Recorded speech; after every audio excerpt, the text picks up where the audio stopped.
Everyone is always talking about the most beautiful parts of motherhood, especially when it comes to becoming a first-time mom.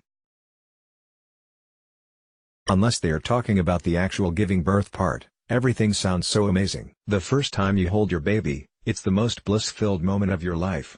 Sure, you're tired, but that all goes away when you just look at them. I am not saying this is wrong, that's not at all what this is about. This is about what they don't say that is also true. The things that you only find out once you are feeling them, going through them, and know what questions to ask. There are dark moments in motherhood. Maybe not all mothers feel them, but so many do, and they are left feeling alone, guilty, and incompetent compared to those around them who have made them feel like motherhood is pure magic and perfection. After I had my second child, Oliver, just under 2 years after having my first child, Aubrey, I struggled with coping under the pressure of having two babies so close together. Especially since I was still breastfeeding my firstborn and had decided to tandem nurse. I felt drained and sad in ways that I couldn't express very well in an open manner. I felt ashamed because I had thought I should have all the answers, that my mothering instinct would guide me, and that I would be happy. I felt guilty for not enjoying it more and like a bad mom for crying every day, losing my temper quickly, and yelling when I felt overwhelmed by the things that I couldn't control. Meanwhile, everyone who was on the outside was praising me for adjusting so well, doing such a great job, and how lucky I was that I could continue to breastfeed my first child as well as my second. I should have felt proud, but I just couldn't stop feeling this brokenness that I felt was impossible to share.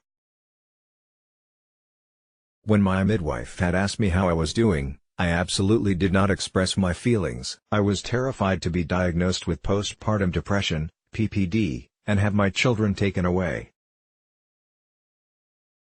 I know that is probably not what would have happened, but as a young mother who has PPD, I thought the worst. So, I kept my mouth shut. I had been blogging during this time, so I was sharing some things here and there but never the really dark parts of what I was going through, because I was afraid of the judgment that could be placed on me. I had taken to writing poetry, without sharing, as a way to spill out the emotions that I needed so badly to release. I have always had a writer's heart. I started writing stories, lyrics, and poetry at a very young age, and it has always been a huge part of my life. It had always been my dream to be a writer, and so writing had brought me a kind of comfort that I couldn't find in anything or anyone else. When I had taken a moment to share some of my poetry with someone who I thought was a close friend, I soon found out afterward that she had told a mutual friend that my work was too dark and that she would never read it again because of that. This was a huge blow to my already emotional mind.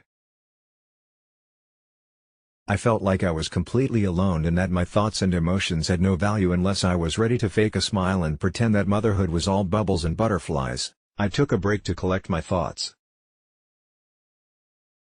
I stopped sharing publicly, but kept writing and using poetry as a way to let out all of my sadness and my anxieties. I used poetry to cope. I made my sadness and my insane hormones into art that made me feel less alone and also gave me a way to share it with the very few people who were close to me like my husband and my mother. I am thankful that I am stubborn, because I didn't stop writing. If anything, everything that happened stoked a fire under me because I think we all know how it feels to have someone who you thought understood you and then how it feels to find out they never had a clue. I have always believed that we, as women, should stand together and stand united. So, even though my friend may not have understood me, I hoped that someone else would and that I could be the voice that they needed. I wrote the poem below, That's What I'm Told, very recently. I have taken a long time to speak out directly about how I felt during my time suffering with PPD, and it's taken a long time to forgive myself, to forgive those who didn't understand me, and to express how it truly feels to have postpartum depression. I sat down not at all thinking, okay, I'm going to write a poem about PPD, but it flowed out of me so easily and in such a healing way that I couldn't help but share it. I hope that this poem helps new mothers who are asking what is happening. I hope it helps them feel like they are not alone, they are not bad mothers, they are not failures. There are so many things that we don't talk about enough. Topics that have an endless circle of stigma around them, and my mission is to bring just a little light to them. Hopefully by doing this and sharing my experience and my poetry, we can all feel a little bit better about our journeys through motherhood and womanhood in general. Let's block ads. Why?